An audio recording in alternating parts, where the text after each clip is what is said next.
ಇವತ್ತು ಹೆಂಗಾಗ್ಬಿಡಿದ ಪರಿಸ್ಥಿತಿ ಅಂತಂದ್ರೆ ಗ್ಯಾರಂಟಿಗಳನ್ನ ಅನೌನ್ಸ್ ಮಾಡದೆ ಚುನಾವಣೆಯನ್ನ ಎದುರಿಸುವಂತ ತಾಕತ್ತು ಯಾವ ಪಕ್ಷಗಳಿಗೂ ಇಲ್ಲ. Beat BJP, beat Congress, beat JDS ಬಿಡಿ, ಬಿಜೆಪಿ ಜೊತೆಗೆ ಇನ್ನೇನು ಅವ್ರು ಮರ್ಜ್ ಆದಂಗೆ ಅವರು ಸೆಪರೇಟ್ ಆಗಿ ಚುನಾವಣೆ ಎದುರಿಸಿದ್ರು ಒಂದೇ, ಇಲ್ಲ ಇವ್ರ ಜೊತೆ ಎದುರಿಸಿದ್ರು ಒಂದೇ. ಸೊ ಯಾವ ಪಕ್ಷಗಳು ಗ್ಯಾರಂಟಿಯನ್ನ ಘೋಷಿಸದೆ ಇವತ್ತು ಚುನಾವಣೆಯನ್ನ ಎದುರಿಸುವಂತ ಧೈರ್ಯವನ್ನ ಮಾಡಲ್ಲ.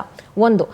ಎರಡನೇದು, ಒಂದು ಪಂಚ ಗ್ಯಾರಂಟಿಗಳನ್ನ ಕೊಟ್ಟು ಅಧಿಕಾರಕ್ಕೆ ಬಂದಂತ ರಾಜ್ಯ ಸರ್ಕಾರದ ಸರ್ಕಾರ ಹೇಳ್ಬೋದು, ಸರ್ಕಾರದ ಪರ ಮಾತಾಡೋರು ಹೇಳ್ಬೋದು, ನಮ್ಮ ಗ್ಯಾರಂಟಿಗಳು ಬಹಳ ಚೆನ್ನಾಗಿ ರೀಚ್ ಆಗ್ಬಿಟ್ಟಿದೆ, ಕೋಟ್ಯಾಂತರ ಜನಕ್ಕೆ ರೀಚ್ ಆಗ್ಬಿಟ್ಟಿದೆ ಅಂತ ಹೇಳಿ.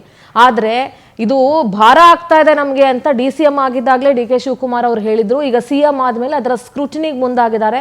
ಬಹಳ ಹೆಚ್ಚಿನ ಮಟ್ಟದಲ್ಲಿ ಗಮನ ಸೆಳೆದಂತ ಒಂದು ಯೋಜನೆ ಅಂತಂದ್ರೆ ಅದು ಗೃಹಲಕ್ಷ್ಮಿ ಯೋಜನೆ. ಪ್ರತಿ ಮನೆಯ ಯಜಮಾನಿಗೆ 2,000 ರೂಪಾಯಿ ಮಾಸಿಕ ತಲುಪಿಸುವಂತ ಯೋಜನೆ ಅದು. ಆ ಯೋಜನೆಯನ್ನ ಈಗ ಬಯೋಮೆಟ್ರಿಕ್ ಮಾಡುವಂತ ಸಂಪೂರ್ಣ ವ್ಯವಸ್ಥೆಯನ್ನ ಸರ್ಕಾರ ಮಾಡೋದಕ್ಕೆ ಹೊರಟಿದೆ.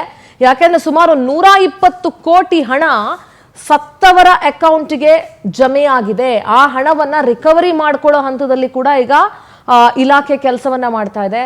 ಸೊ ಇದೇ ರೀತಿ ಆಗ್ಬಿಟ್ರೆ ಇನ್ನುಳಿದಂತಹ ಗ್ಯಾರಂಟಿಗಳಿಗೂ ಕೊಕ್ಕೆ ಹಾಕ್ತಾರಾ? ಒಂದೊಂದೇ ನೆಪವನ್ನ ಹೇಳ್ಕೊಳ್ತಾ ಉಳಿದಂತಹ ಗ್ಯಾರಂಟಿಗಳಿಗೆ ಕೊಕ್ಕೆ ಹಾಕ್ತಾರಾ? ಈ ಹಣ ಪೋಲಾಗೋದನ್ನ ಡೆಫಿನೆಟ್ಲಿ ತಡಿಬೇಕು. ಯಾರಿಗೆ ಯೋಜನೆ ಹೋಗುತ್ತೋ ಹೋಗ್ಬೇಕು, ಅವ್ರಿಗೆ ಹೋಗ್ಬೇಕು. ಆದ್ರೆ ಇಲ್ಲಿ ಉಳಿದಂತಹ ಯೋಜನೆಗಳಿಗೂ ಕೊಕ್ಕೆ ಹಾಕುವಂತ ಸಂದರ್ಭ ಬರುತ್ತಾ? DK ಶಿವಕುಮಾರ್ CM ಆದ್ಮೇಲೆ ಒಂದಷ್ಟು ಯೋಜನೆಗಳನ್ನ ಘೋಷಿಸಿದ್ದಾರೆ, ಅದಕ್ಕೀಗ ಸೆಪರೇಟ್ ಹಣ ಬೇಕು. ಸೊ ಇದಕ್ಕೆ ಗ್ಯಾರಂಟಿಗಳನ್ನ ಜಾರಿ ಮಾಡಿ ಬೇರೆಗೆ ಅಭಿವೃದ್ಧಿಗೆ ಹಣ ಇಲ್ಲದೆ ಈ ರೀತಿಯಾದಂತಹ ಕೊಕ್ಕೆ ಹಾಕೋ ಕೆಲಸಕ್ಕೆ ಮುಂದಾಗ್ತಾ ಇದ್ದಾರಾ?